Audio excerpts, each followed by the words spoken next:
ମହାମହିମ ରାଷ୍ଟ୍ରପତିଙ୍କ ଆଗମନ ପାଇଁ ସଜେଇ ହେଉଛି ପୁରୀ ସହର। ଆସନ୍ତାକାଲି ମହାମହିମ ରାଷ୍ଟ୍ରପତି ପୁରୀରେ ପହଞ୍ଚିବେ। ସେଥିପାଇଁ ତାଳପୁଣିଆ ହେଲିପ୍ୟାଡ୍ ପଡ଼ିଆ କାର୍ଯ୍ୟ ଦ୍ରୁତଗତିରେ ଚାଲିଥିବା ବେଳେ ରହିବା ପାଇଁ ଲୋକଭବନ ମଧ୍ୟ ସୁନ୍ଦର ଭାବେ ସଜେଇ ଦିଆଚାଲିଛି। ସେପରି ଆସନ୍ତା ଫେବ୍ରୁଆରୀ 4 ତାରିଖରେ ମହାମହିମ ରାଷ୍ଟ୍ରପତି ପଞ୍ଚତୀର୍ଥ ମଧ୍ୟରୁ ଅନ୍ୟତମ ଶ୍ୱେତଗଙ୍ଗାରେ ଅସ୍ଥି ବିସର୍ଜନ କରିବେ।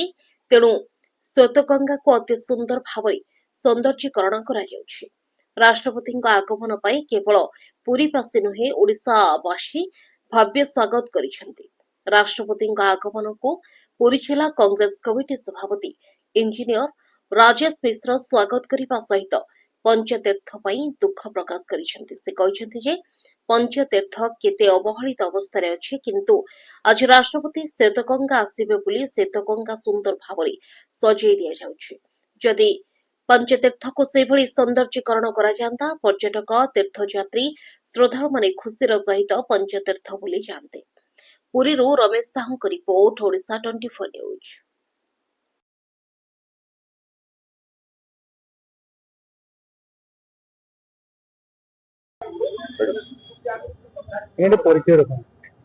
ମୁଁ ରାଜେଶ ମିଶ୍ର, ପୁରୀ ଜିଲ୍ଲା କଂଗ୍ରେସ ସଭାପତି। ଆଜ୍ଞା, ମହାମହିମ ରାଷ୍ଟ୍ରପତି ଦ୍ରୌପଦୀ ମୁର୍ମୁ ତାଙ୍କର ଯୋଉ ଅସ୍ଥି ବିସର୍ଜନ ପାଇଁ ଆସୁଛନ୍ତି, ବର୍ତ୍ତମାନ ପୁରୀରେ କରିବେ ଆମର ଯୋଉ ପୋଖରୀରେ ଆମର ଯୋଉ ଆମର ଶ୍ୱେତଗଙ୍ଗାରେ ଯୋଉ କାର୍ଯ୍ୟକ୍ରମ କରିବେ, ତ ତାପରେ ଆପଣ କଣ କହିବେ? ଦେଖନ୍ତୁ, ପୁରୀବାସୀଙ୍କ ତରଫରୁ ମୁଁ ବ୍ୟକ୍ତିଗତ ଭାବରେ ମହାମହିମ ରାଷ୍ଟ୍ରପତିଙ୍କ ପୁରୀ ଗସ୍ତକୁ ସ୍ୱାଗତ ଜଣାଉଛି। ମହାମହିମ ରାଷ୍ଟ୍ରପତି 4 ତାରିଖ ସକାଳେ ପିଣ୍ଡଦାନ କରିବେ ଶ୍ୱେତଗଙ୍ଗାରେ।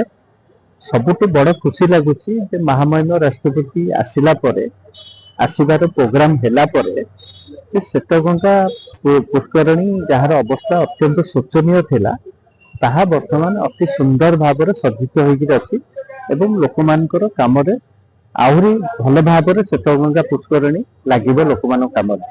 କିନ୍ତୁ ଆ ଦେହରେ ଆଉ ଗୋଟେ କଥା ମୁଁ କହିଦେଉଛି, ବର୍ତ୍ତମାନ ଶ୍ୱେତଗଙ୍ଗା ପୁଷ୍କରଣୀର ବର୍ତ୍ତମାନ ଯେମିତି ସୁନ୍ଦର ଲାଗୁଛି, ଯେଭଳିଆ ସବୁ ପ୍ରକାର ପରିଷ୍କାର ପରିଚ୍ଛନ୍ନ ଲାଗୁଛି, ଆଉ ଯୋଉ 4ଟି ଆମର ପୁଷ୍କରିଣୀ ରହିଲା ପୁରୀରେ, ଯୋଉକୁ ଆମେ ପଞ୍ଚକ୍ଷେତ୍ର ବୋଲି କହୁ, ତାର ବି ସେଇଭଳିଆ ସେଇ ଟେକ୍ନୋଲୋଜି ଦ୍ୱାରା ବର୍ତ୍ତମାନ ଶ୍ୱେତଗଙ୍ଗା ପୁଷ୍କରିଣୀ ବହୁତ କମ ଦିନ ଭିତରେ ତାର ପୂର୍ବ ଅବସ୍ଥା ଫେରି ଆସିଛି। ସେଭଳି ଅନ୍ୟ ଯୋଉ 4ଟି କ୍ଷେତ୍ର ଅଛି, 4ଟି ପୁଷ୍କରିଣୀ ଅଛି, ତାହାକୁ ବି ଯୁଦ୍ଧକାଳୀନ ଭିତ୍ତିରେ ସରକାର ଏହାକୁ ପରିଷ୍କାର ପରିଚ୍ଛନ୍ନ ଶ୍ୱେତଗଙ୍ଗା ଭଳିଆ ରଖିବାକୁ ନିଶ୍ଚିତ ଭାବରେ ପଦକ୍ଷେପ ନିଅନ୍ତୁ, ଯାହା ପୁରୀବାସୀ ଆହୁରି ସ୍ୱାଗତ କରିବେ ଏହି ଜିନିଷ ପାଇଁ।